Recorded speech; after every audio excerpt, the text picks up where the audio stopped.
en tant que temple, pourquoi laisses-tu tes accès libres, tes accès ouverts à ton ennemi? Si nous surveillons nos biens, ces biens qui sont vraiment périssables, pourquoi nous ne surveillons pas nos âmes?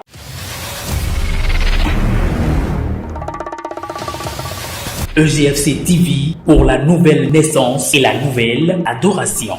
Pour continuer à nous suivre, abonnez-vous à notre chaîne en cliquant ici, puis activez la cloche de notification. Rappelez-vous de liker. Soyez bénis. L'heure sonne et Dieu aura sa moisson. Même si les œuvres du diable sont immenses, Dieu et l'Esprit Saint en sont capables. Depuis 4 jours, nous sommes en train de nous édifier. Vous ne sortirez pas de cette convention sans savoir ce qui était le diable. Jean 6, verset 70. Jésus leur répondit, n'est-ce pas moi qui vous ai choisi? Il parlait à combien de personnes? À 12 personnes. Parmi les 12 personnes, il identifie quelqu'un. Et il est parmi eux. Et il dit, c'est moi qui vous ai appelé vous tous. Mais l'un de vous est un démon. L'un de vous est un démon. Qui est démon ici? Puisque nous avons tout le temps pensé que le diable était le serpent. Ce n'est pas le serpent. Si c'était le serpent, tous les serpents étaient des diables. Nous allons remonter un peu au niveau du verset 64. Et il en est parmi vous quelques-uns qui ne croient point. Il y en a parmi vous qui ne croient point. C'est pour cela que, au cours de cette 102e convention,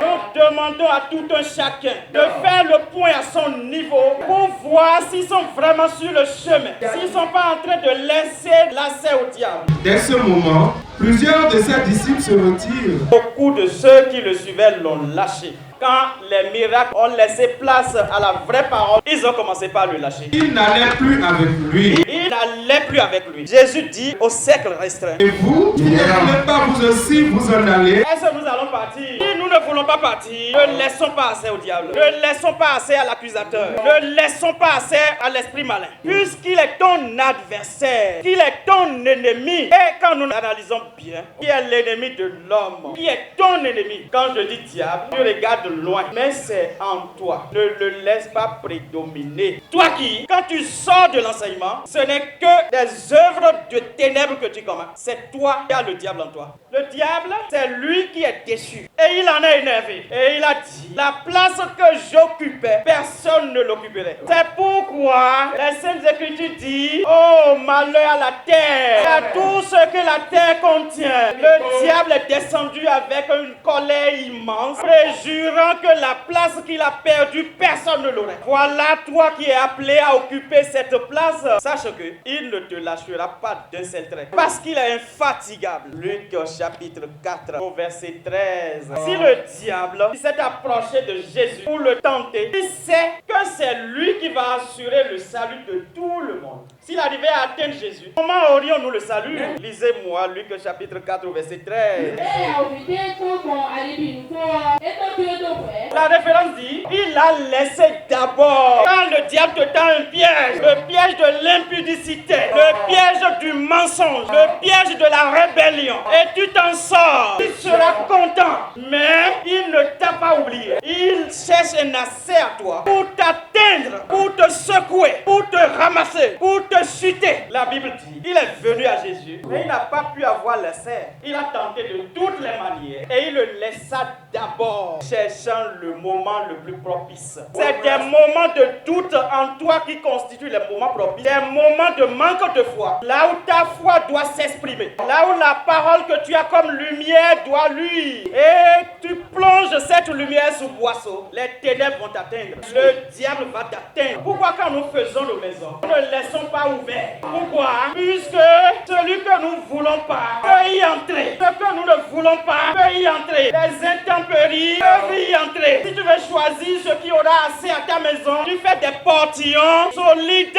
qui vont empêcher que tout ce que tu ne veux pas puisse entrer. Mais toi, en tant que temple, pourquoi laisses-tu tes accès libres, tes accès ouverts à ton ennemi? Si nous surveillons nos biens, ces biens qui sont vraiment périssables, pourquoi nous ne surveillons pas nos âmes? Pourquoi nous laissons nos âmes au diable? Nous ne voulons pas laisser ces gens à ceux qui sont Oh la loi! Si c'est une moto, nous avons, on l'enchaîne de toutes parts. Si c'est une voiture, nous y mettons tout. Même si c'est pas un voleur, si la personne s'adosse à ça, que ça puisse commencer par crier pour que tu puisses venir prendre ton bien. Et pourquoi tu ne veilles pas sur ton âme? Ne laisse pas d'accès au diable. Bien-aimé dans le Seigneur, ferme tes portes, tes accès au diable. Genèse chapitre 7, verset 16.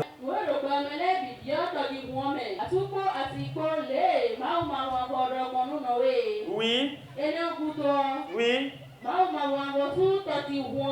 Dieu ferme la porte de l'arche. Pourquoi il l'a pas laissé ouvert? Au dehors, il y a les dévastateurs, il y a la mort, il y a la souffrance. Mais Noé et ses enfants, ceux qui l'ont suivi, les animaux qui ont accepté de rentrer dans l'arche, ils ont souffert de rien. Ils n'ont pas eu le froid, ils n'ont pas eu la chaleur, ils ont eu la vie sauve. Ce que le diable veut te prendre, compare ça à ce que Dieu veut te donner. S'il veut te donner quelque chose, c'est toujours ce que tu as. Bien-aimé dans le Seigneur, la première porte que tu ne dois pas laisser ouverte, c'est la foi. Une foi qui ne doit être ébranlée par rien du tout. Puisque le diable te guette, quand tu vas rentrer dans le doute, il va t'approcher et il va te proposer des solutions. Il y a telle personne qui a dit telle chose sur toi. J'ai vu telle chose. Pour avoir d'enfants maintenant, il faut faire telle chose. Ce n'est pas de gris-gris. Tu rentres dans le doute. Le diable te sort et t'amène sur un chemin. Tu ne vas plus te retrouver. Ce que tu cherches, tu ne l'auras pas. Sortons le doute de nous.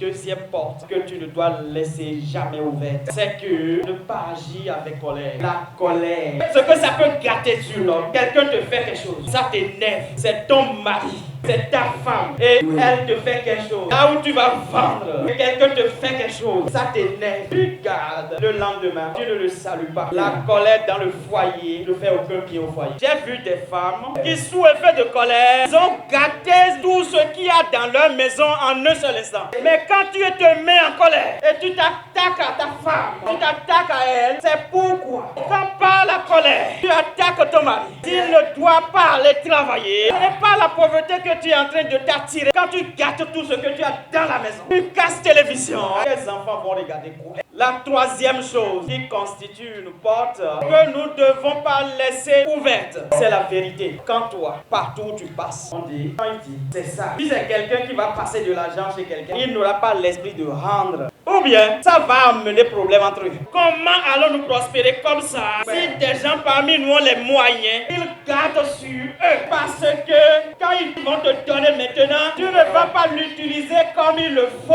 Tu ne vas pas l'utiliser de manière judicieuse pour avoir gain et lui retourner son capital. Laissons le mensonge. Quatrième chose, nous allons laisser la paresse. Celui qui est paresseux, il laisse la paresse. Parce que c'est la paresse qui amène au vol. Tu es une femme qui est paresseuse, tu vas commettre l'immoralité. Puisque tu dois travailler, faire de tes mains ce qui est bien. Et alors, c'est toi qui viendras en aide à d'autres personnes, à des gens qui sont dépourvus de la capacité de le faire. Autre chose, ne sois pas cupide. La cupidité, c'est l'idolâtrie. La cupidité va t'amener à courir derrière les biens de ce monde, à oublier comment tu vas faire pour t'envoyer des biens dans les cieux, dans ta caisse de trésor. Il n'y aurait rien. Si tu n'as rien envoyé là-bas, tu n'iras pas vivre là où tu peux en bénéficier. Ne laissons pas assez au diable. Pour toute information, contactez le GFC au plus 229 97 07 33 99. EGFC TV pour la nouvelle naissance et la nouvelle adoration.